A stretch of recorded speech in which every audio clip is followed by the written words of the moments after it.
Hi everyone, it's Roger here from what's on DisneyPlus.com with the first Q&A of 2021. So all of these questions come in through our Patrons and also our YouTube channel members, so huge thank you for all of them. So let's jump into it. But before we get into any of that, make sure you do hit that subscribe button to keep up with the latest Disney Plus news. So the random movie fan asks, I heard that Disney Plus is going to have a quota local content in Canada. Does this mean movies and shows from Canada will come to Disney Plus? Yes, it looks like this is going to be the case. I did do a story on this a while ago on what's on Disney Plus. There's also going to be something similar happening in Australia. We already have something similar to this in the UK and Europe. The reason for this is ultimately they don't want US companies coming in and just completely dominating, taking out all of the local channels, all the local streaming services, and end up all we're getting is US content. Now, while I enjoy US content, we do need to have a representation of them around the world. We also have to be able to employ people, for example, here in the UK, Canada, etc. And that is what these streaming services are going to have to do. And I think it's actually one of the major reasons why Star is going to exist with Disney Plus in those regions, is because of that content. It's much easier to maybe purchase something that's been made like in Canada or the UK, put it under the Star brand and kind of count towards the quota, because if they run them as two separate entities, they're going to have to do twice as much content to kind of, it's just easier if they do it this way. I think we're going to see a lot more of it. Personally, I think as well it should be great to see content made in other areas with different actors, different people creating it. A lot of stuff is already made in Canada. I mean, they use Toronto and Vancouver all the time for filming stuff. I know they were just filming the Mighty Ducks, and I think The Big Shot as well was filmed up there as well. So there's a few things going on with Disney Plus. Also, like movies, you know, down in Australia at the minute they're doing the new Thor movie, and here in the UK they are doing the Doctor Strange and also the Little Mermaid movie. So moving it around does help towards those quotas, but also just helps having different things going on in different places. So I think we are going to see a lot more of it. Whether or not it's exclusive, because, you know, maybe the Canada content only exists in Canada, the same thing with France and stuff, that might be a bit more regional. But ultimately, I think we are going to see a lot more regional content on Disney Plus through Star internationally. In the US, it's not really going to be a big issue, but obviously if they can get global rights, they might put it on there. Joshua asked a number of questions, including, with the addition of Star, are there still areas which Disney Plus content will still be lacking? I think Star is really going to help round out Disney Plus internationally, you know, with content like Family Guy and 24 and Lost and all this kind of stuff, and a lot of movies. It's really going to help kind of make it a much more universal platform for everyone to watch. You know, you're going to have parents, adults, etc. are all going to have plenty to watch.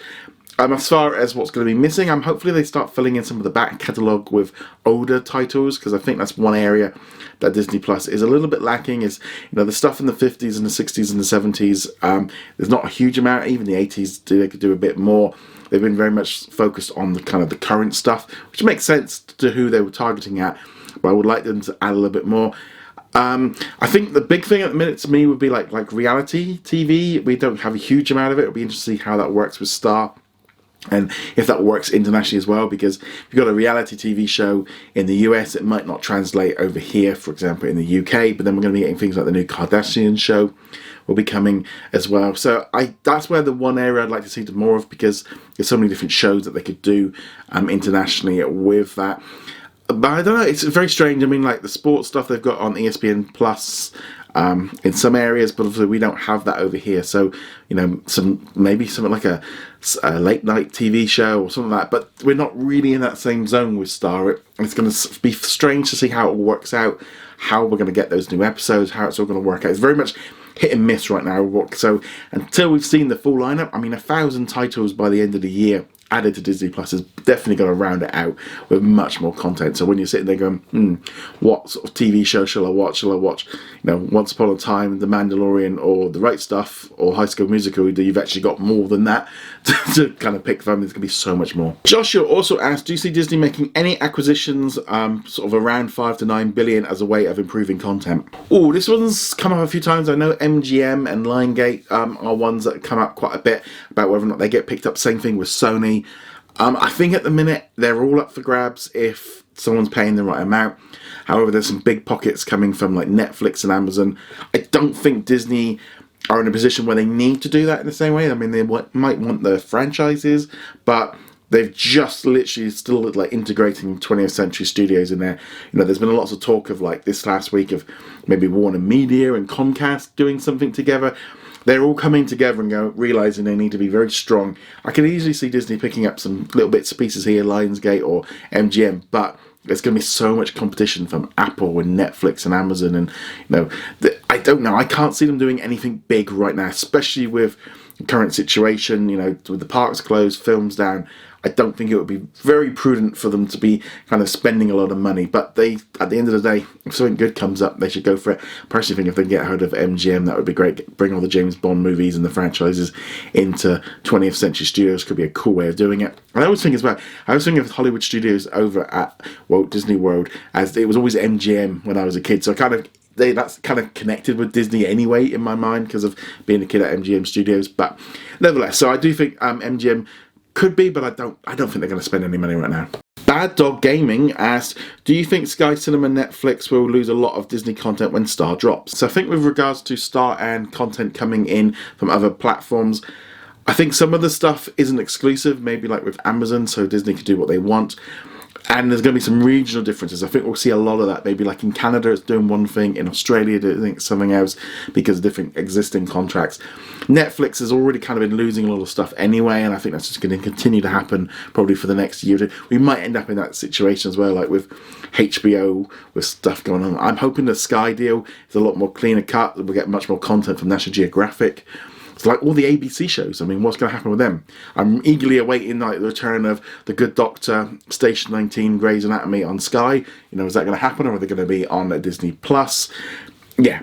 It's going to be fun to see how this all works out. It's kind of quite exciting having this massive influx, and we don't really know too much yet, so I am really excited about what happens with Star. Joseph on Patreon also asked, with Star coming soon, will the Fox channel in the UK shut down as Disney has closed down its other channels in the UK? With regards to the Fox channel, you kind of got to look at it a little bit different to the Disney channel, because if the channel's still making money from advertising and still got viewers and Sky still willing to pay for it, it can exist.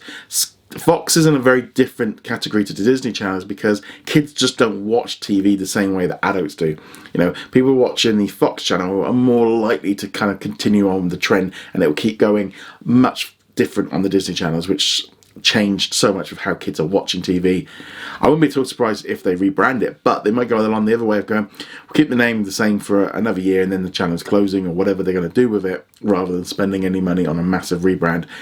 In some way, what they're doing in Latin America, where they've rebranded the names, if they rebrand it Star, it could be a nice little tie-in to Disney Plus, but they might not want too much cross confusion.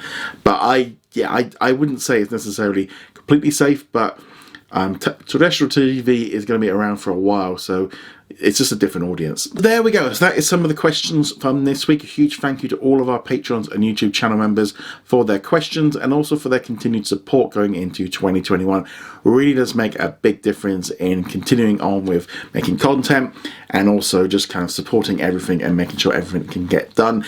It just means so much to me, and I just want to say a huge thank you to all of you. Anyway, guys, thank you very much for watching. Make sure you go check us out over at whatsondisneyplus.com. Like, follow, and subscribe, and I shall see you guys in another video. Laters.